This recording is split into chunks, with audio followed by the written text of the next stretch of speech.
గురించే ఆలోచిస్తున్నా. ఓ, దాని గురించి ఆలోచిస్తున్నారా? ఇంతకీ ఏ కవి తలను తీసుకెళ్తున్నారు? చమత్కారులే. స్వామి, ప్రశ్న పూరణం చేయలేదు. ఇంద్రుడు కాదు, పక్షేంద్రుడు కాదు, శివుడు కాదు, అంతకంటే కాదు. మరి ఎవరెవరు? ఎత్తి కళ్ళున్న రెండింటితోనే చూసేది, పులివిప్పి నాట్యం చేసేది, కృష్ణునికి అలంకారమైనది ఇంకేముంటుంది? నెమ్మది. భలే భలే, మీ తెలివి అమోఘం.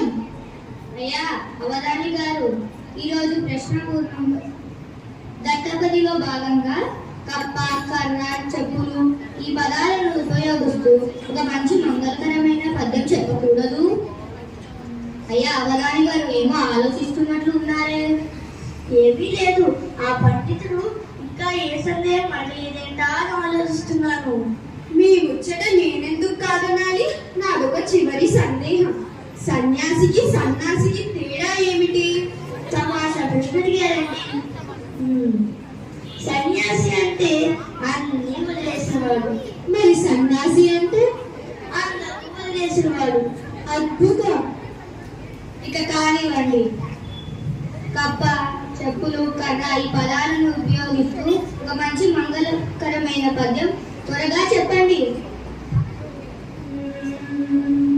ఉప్పల కావలి పనిలో చెప్పులు కన్నయుని శీఘ్రముతోడం జప్పుడగుచు వచ్చడి వేగ పనులుడంగ గడగడబడికెను.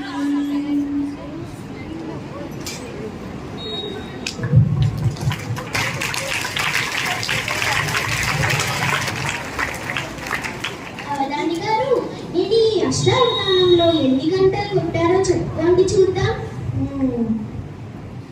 మనిషి నడిచెడు కాళ్ళ సంఖ్య, మనిషి సూచుడు కళ్ళ సంఖ్య, వెరసి 4 సరైనదేనా నా సమాధానం?